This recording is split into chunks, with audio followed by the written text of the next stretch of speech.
So, here are the ingredients for sinampalukang manok. Onion, garlic, ginger, spinach, zucchini, beans, and of course, the chicken.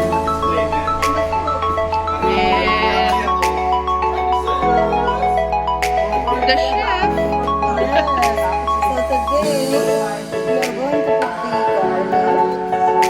This is, by the way, modified sinampalukang manok. You will know the true ingredients, okay? When I first came to Canada, I have a hard time looking for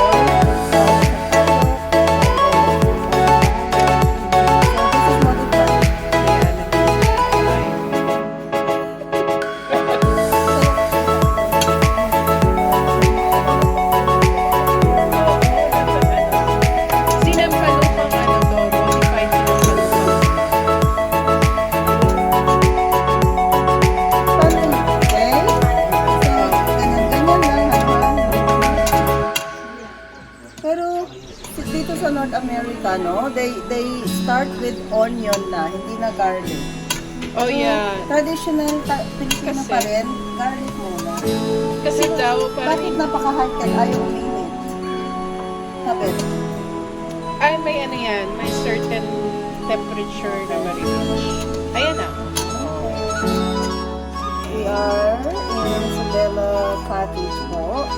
So, meron pa siyang apron. Show the river, river. Yan. Sige, show natin. Habang mo yung garlic.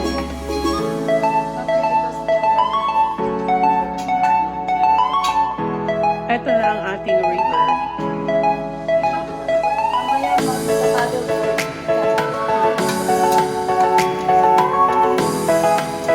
Mas maganda po yan. Pero ano, no, i-forward mo mamaya. Para May edit. less than 2 minutes, pag more than 2 minutes. Okay, we're going Next. to put the onion.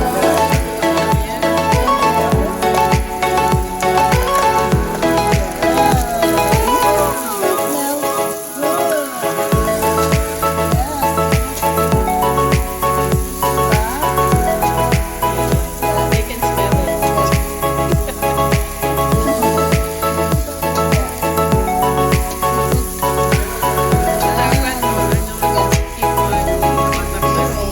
Dapat, ano, keep on So, para siyang ano, tinola.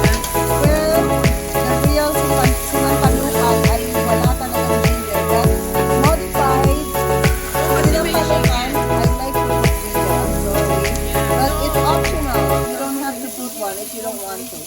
No, if it's a chicken, I'd rather ano, put ginger. Maalis ng sansan. And then, of Or course, chicken na. for the main ingredient. So, I like using the whole chicken because all the parts of the chicken yummy. And then, iaano mo lang siya. I do not put salt and pepper. My husband needs to be on a heart healthy diet. But I put the whole Tamarind. tamarind. So, leave it for 30 minutes. Simmer it for 30 minutes. Right? Chicken needs to be cooked because of the salmonella bacteria. So, chicken cannot be cooked. Of course, we all know that. But just a reminder. Yeah, okay. So, after 30 minutes, this is how it looks like. Boiling. Ready? So, cook na yung chicken after 30 minutes. Welcome back.